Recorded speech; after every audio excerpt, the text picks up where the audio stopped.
राज्यामध्ये सध्या खुर्चीच्या राजकारणाच्या चर्चांना जोर आलाय। याचं कारण म्हणजे वारंवार उपमुख्यमंत्री शिंदे खुर्चीवरनं फडणवीस आणि अजित पवारांना टोलेबाजी करत असतात।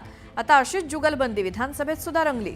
अजय चौधरी चुकून विरोधी पक्षनेत्याच्या खुर्चीवर बसले, त्यावर शंभूराज देसाईंनी आक्षेप घेतल्यानंतर अजय चौधरी उठून मागच्या खुर्चीवर बसले। त्यावरनं सभागृहात पुन्हा एकदा खुर्चीवरून जुगलबंदी झाली।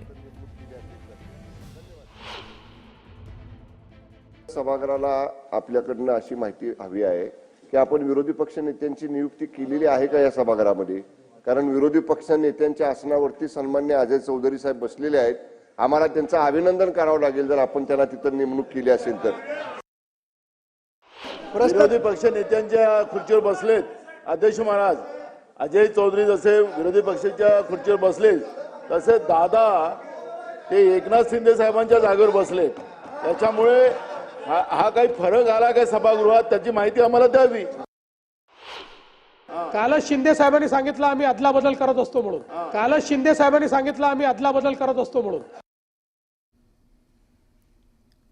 पुढची बातमी आहे, विधानसभेमध्ये आदित्य ठाकरे आणि प्रताप सरनाईकांमध्ये चांगली जुगलबंदी रंगली आणि ट्रॅफिक पोलिसांच्या मुद्द्यावरनं आदित्य ठाकरेंनी प्रताप सरनाईकांसमोर एक प्रश्न उपस्थित केला। त्यावरती प्रताप सरनाईकांनी सुद्धा आदित्य ठाकरेंना मिश्किल उत्तर दिलं। परिवहन मंत्री देखील आहेत, गृहमंत्री देखील आहेत। मी दोन्ही मंत्री महोदयांना विचारीन की आज जी गरज आहे ती कायद्याच्या धाकाची आहे। जे आपण फिजिकल ट्रॅफिक पोलीस बघायचो रस्त्यावर, एक कायद्याचा धाक असायचा, लोकांना भीती असायची।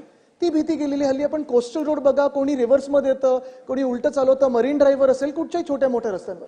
तर ट्रॅफिक पोलीस आपण तैनात करून कायद्याचा धाक वाढवणार आहात का? आणि दुसरी गोष्ट म्हणजे पेनल्टी आपण वाढवणार आहात का? कारण आज 50-100 रुपये देऊन कोणी निघून जातं। ती पेनल्टी फाईन देखील वाढवणं गरजेचं आहे, जेणेकरून आपल्याला कायदा तोडण्यातच भीती वाटेल।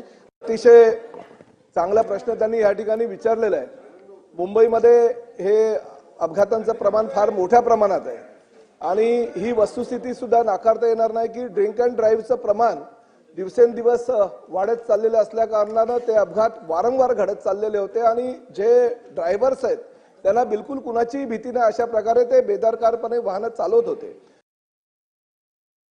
रवींद्र धंगेकर यांच्या शिवसेना प्रवेशावरनं खासदार संजय राऊतांनी निशाणा साधला।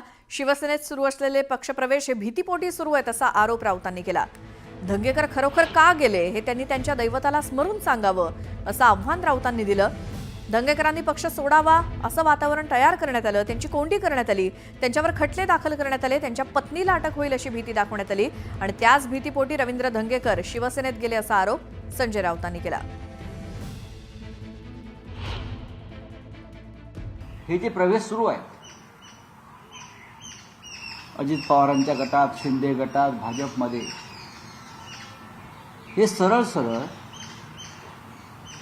भीतीपोटी प्रवेश चाललेले आहे। भीतीपोटी एखाद्याने प्रवेश करावा म्हणून त्याची आर्थिक कोंडी केली जाते आणि त्याच्यावरती काही जुनी प्रकरणं असली त्याचा दबाव आणला जातो। संजय राऊत, आपण कधीतरी विचार केला का? रवींद्र धंगेकर तर आता काँग्रेसमध्ये होते, पण यापूर्वी शिवसेनेचे ते नगरसेवक होते। त्यांनी शिवसेना का सोडली? ते मनसेत आणि काँग्रेसमध्ये का गेले? कधीतरी हा विचार केला का? का त्यावेळी सुद्धा काहीतरी जमिनीचं मॅटर होतं का? संजय राऊत, पहिलं आत्मपरीक्षण करा।